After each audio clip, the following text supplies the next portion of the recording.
尼岛的位置在巴拉望的最北边，如果从台湾直飞巴拉望的公主港，再拉车去爱尼岛至少需要5个小时，所以我们才选择到马尼拉转机，只需要2个小时的时间，虽然贵了一点，但不至于搭车搭到屁股烂掉。如果预算允许，那就用金钱换时间吧。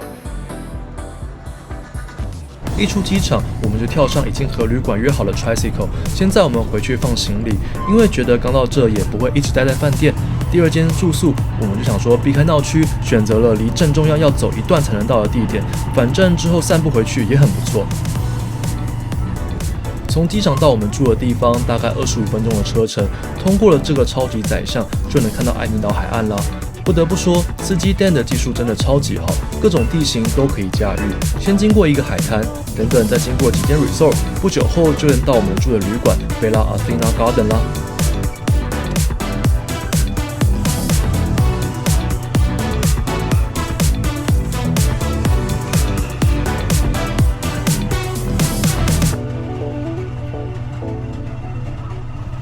这里算是度假胜地，因此比较好的饭店我们也住不起，而且明天的跳岛行程应该会是整天的行程，所以我们选择了离爱尼岛镇上还算近的 Bella。这边的环境真的比想象中还要 chill， 跟马尼拉比起来差好多。我们才刚到，整个人都松了起来。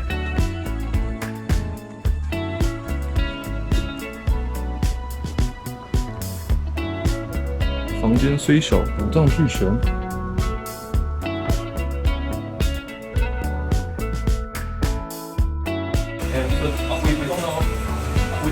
关于行程，我们是真的安排得很松散。刚到的时候只知道等等吃完饭要再找个点去，但去哪吃，等等去哪，2天后要如何去下一间饭店，以上都还没有确定，所以就花了点时间跟柜台 Dan 询问。他是真的超 nice， 很有耐心的听我问完，然后提供了我们最佳解答，接着还带我们去他推荐的餐厅吃饭。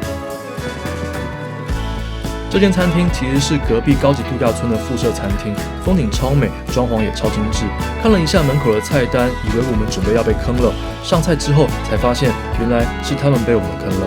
因为所有的东西都非常好吃，色香味俱全，这样大概1400元台币，还包含2杯饮料、1瓶水，更不用提前面的海景了，真的是物超所值。吃饱后，我们又回去跟狗狗玩了一下，就决定搭 Tricycle 去位于 El Nido 南边大约15分钟路途的 Marina Beach。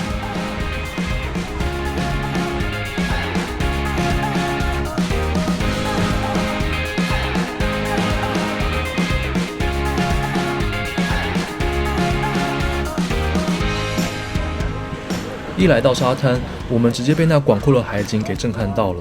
这边的沙质非常细白，踩起来也非常柔软，因此我们毫不犹豫的就把鞋子给脱了。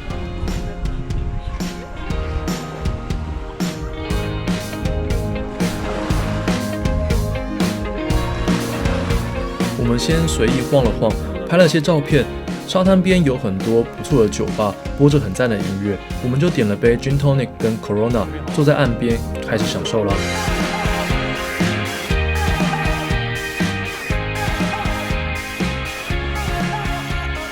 这个夕阳真的是无敌美，跟在马尼拉的很不一样。Admiral Hotel 是正对着夕阳，红得很美，但有点晒。Marina Beach 的夕阳则是在侧边，不会太晒，而且让一切的轮廓变得更明显，也更美了。夕阳接近海平线的时候，还有粉色的彩霞，整个超梦幻的。因为天色也渐渐暗了，我们又搭 Tricycle 回去 El Nido Town 逛逛，吃点东西。今天可要早点睡，明天才有办法去跳岛。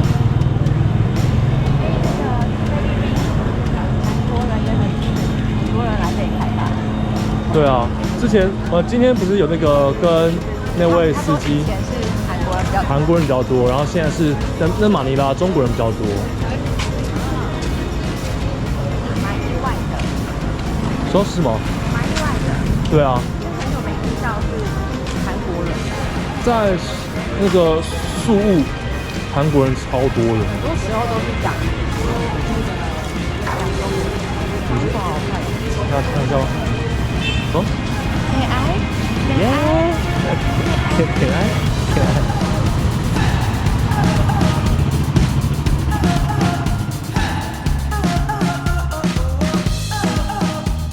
这边有很多给游客逛的店，我们逛了一下，吃了冰淇淋，就去吃这边有网友推荐的餐厅 Big Bad Thai 用餐。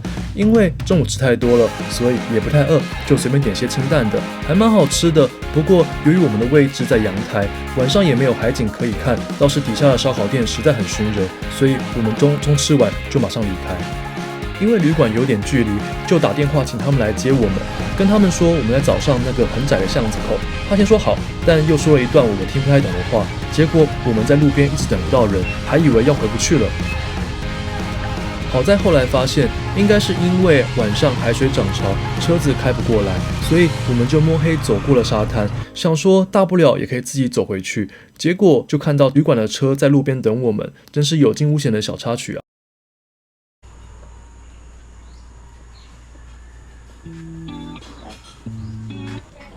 隔天一早醒来，撸了一下猫，附近晃了晃，就去享用美味的早点。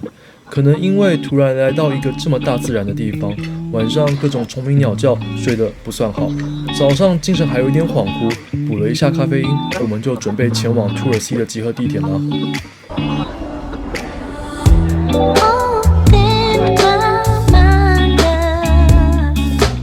今天的跳岛行程是我们唯一先在网络上买好的行程。港口都是准备出发的游客，我们也先在旅馆换上了泳衣、胶鞋、防水袋，以为全部都准备好了，唯独漏了晕船药，不过也没时间买了，希望等等不会晕船。听说土耳其是所有行程里面最精彩的行程，所以才选择了它。此时此刻的我们还带着各种美好的想象，期待着等等的美照之旅。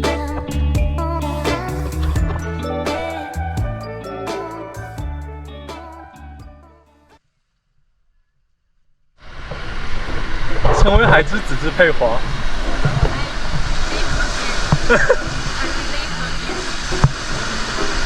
Survival， 你终于存活下来了，差一点不知道海的状况，没带泳镜就跳下去，差一点不知道怎么游。我以为游泳。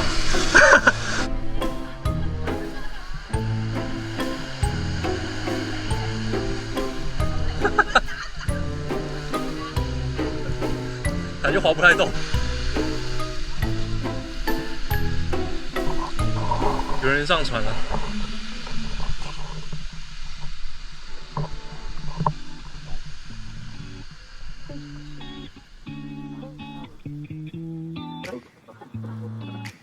第二站，我们到了马丁洛克岛，这边可以租独木舟，用划船的方式探索这片海域。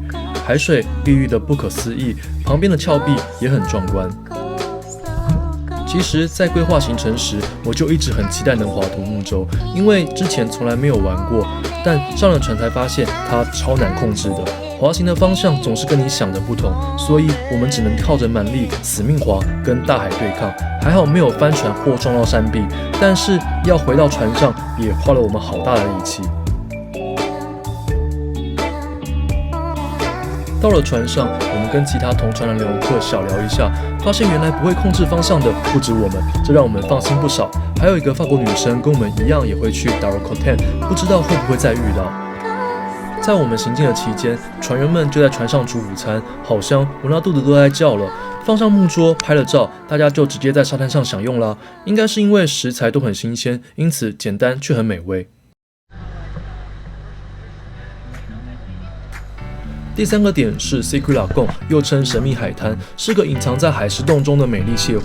可能是因为前2个岛我的状态都很好，而且看前面几位出发的游客也没有穿救生衣就轻易游入海石洞，所以我也一派轻松地跳入海中。起初感觉没什么异常，游到一半还想说担心佩华，就反向回去找他。殊不知才回头没多久，就发现情况不太对劲，真正该被担心的其实就是自己。因为面镜开始进水，也吃了些水，情况很快急转直下，根本还来不及反应，我就已处在挣扎模式之中。这时佩华也发现我不太对劲，赶紧游到我身边，但当我抓住他的救生衣时，换他也被我拉下去。好在船员马上察觉我们的状况，就赶紧跳下海中来帮我们。因为佩华有穿救生衣，所以很快就稳住了，而我则是被他好不容易才拖到石壁边，才暂时获救。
Me too.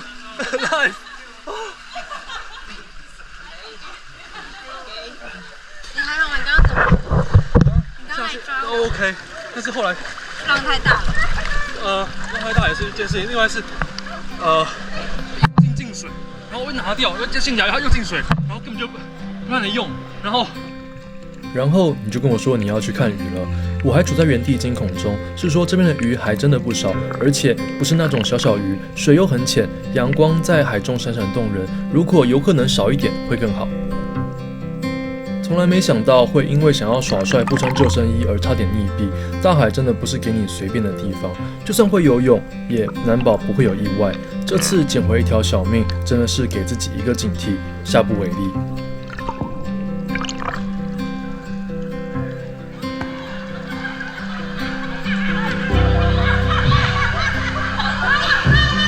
不会游泳的，虽然我没有资格叫他，只是觉得很有趣。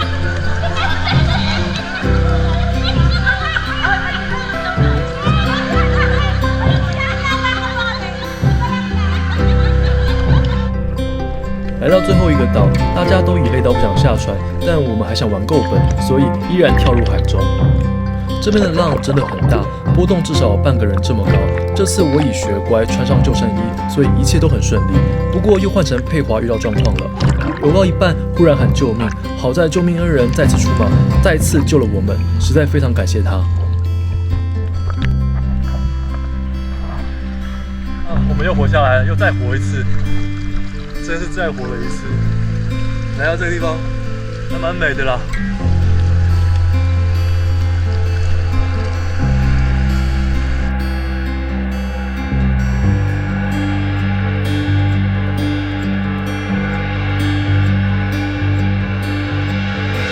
整天的行程，大家早已精疲力尽。下午浪大，晕船也开始难以避免。每个人拖着疲惫的身躯返航。